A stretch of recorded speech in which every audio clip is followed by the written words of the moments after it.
Good evening, everyone. I am Mara Cepeda. Welcome back to another episode of Rappler Recap. Today, I will be giving to you the highlights of the seventh hearing of the Senate Blue Ribbon Committee, which continues to investigate the anomalous pandemic contracts that was bagged by Pharmally Pharmaceutical Corporation, who we now know has links to President Rodrigo Duterte's former economic advisor, Michael Yang. Today's hearing unexpectedly started with Chairman and Senator Richard Gordon addressing the latest attacks against him by President Duterte. So, if you recall, the officials and the businessmen that have been mentioned and by senators to the in connection with these contracts have links to the president himself, specifically, of course, Yang. And then we also have Lloyd Christopher Lau, former budget undersecretary, who was the head of the procurement service of the budget department when all of these contracts with Pharmally Pharmaceutical Corporation was signed by PSDBM. And na-mention na din sa Senate hearings, of course, si Senator Bongo, ang matagal ng aide ni President Rodrigo Duterte, na dating nasa presidential management staff kung saan unang naging undersecretary si Lloyd Christopher Lau. Now, the president, of course, he said once upon a time that any whiff of corruption, patatanggalin niya na sa government niya at papa-investigahan niya. But pero nakikita natin ngayon in the Senate Blue Ribbon hearings, ngayong nami-mention itong mga businessmen and officials na kakilala niya, instead of ordering their investigation, he has directed his wrath at the senators, in particular Senator Richard Gordon.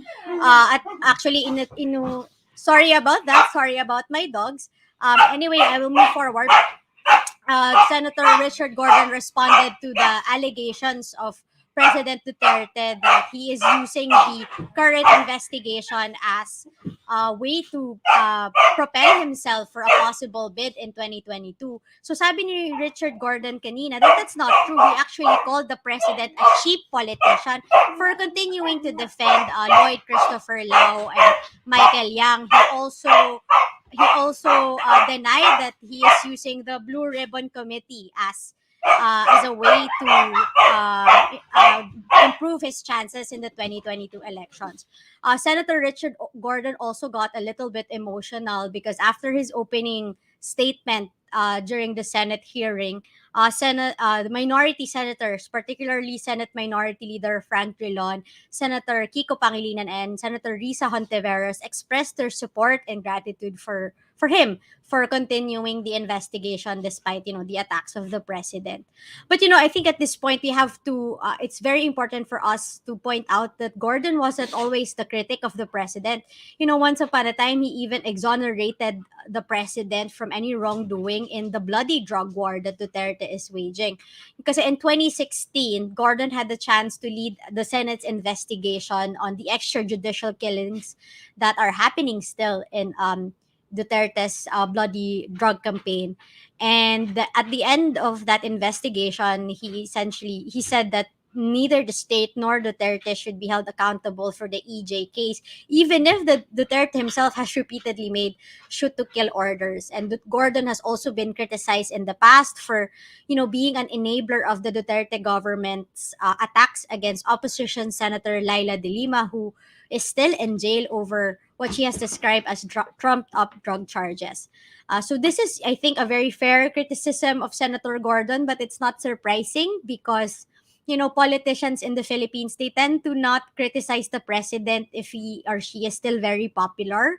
And we know that this Senate investigation comes at a very crucial time in Philippine politics dahil papalapit na ang election. In fact, the filing of candidacy is coming in 2 weeks.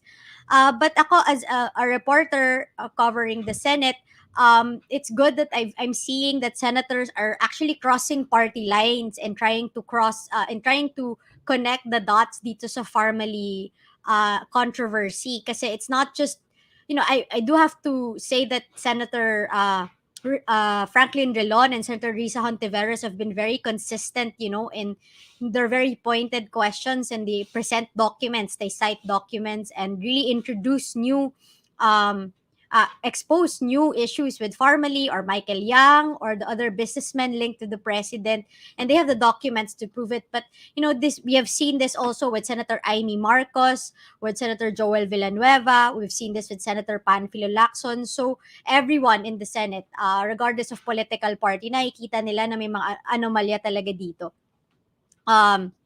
Anyway, let's go into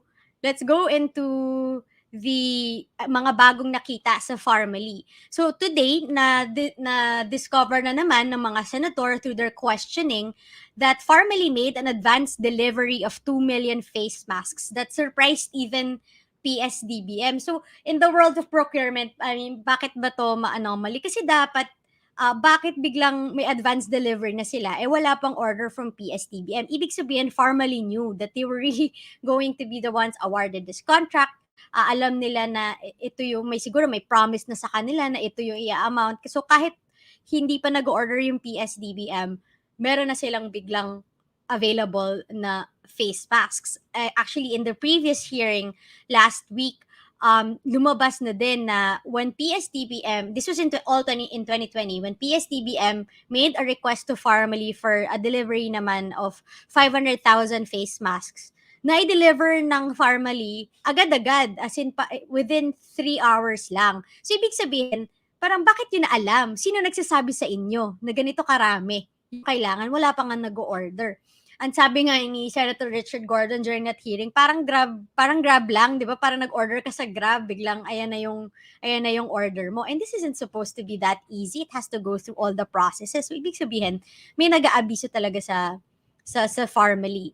And I think one of also na-uncover, nakahanap din si Senator Richard Gordon ng documents, ito straight from the Land Transportation Office, that at least 3 of the executives of Pharmally naka-afford silang bumili ng mga luxury cars in 2020 after nila masign yung mga kontrata with the Philippine government. So I'm talking about Mohit Dargani, Corporate Secretary and Treasurer of Pharmally, si Twinkle Dargani, President, at si Lincoln Ong, Director. At ang mga sasakyan nila, pangmalakasan siya.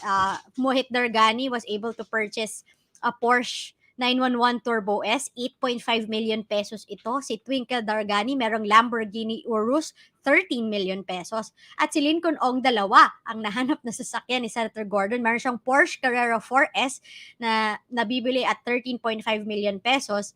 At meron din siyang Lexus RCF, 5.9 million pesos. Hindi naman natin sinasabi na bawal bumili ng luxury cars, but the timing of it is so suspect because they were able to buy and register these luxury cars after nilang makuha yung ng Pharmally yung kontrata with the government. And so yun na muna yung mga latest na na-uncover in the Senate hearings this afternoon. Actually, surprisingly, maaga natapos yung mga senators. Usually, the hearings for the Blue Ribbon hearings happen mga up to 6-7 hours, pero today after 4 or 5 hours natapos na sila. The next hearing will be on September 21, Tuesday. Hindi pa ina-announce yung time, but this will likely start in the morning because the Senate has a plenary session in the afternoon. So please continue following Rappler because we will give you a blow-by-blow coverage of the ongoing controversies hounding Pharmally Pharmaceutical Corporation and the anomalous pandemic contracts it has bagged under the Duterte administration. Once again, I am Mara Cepeda. This is Rappler Recap. Join us again next time.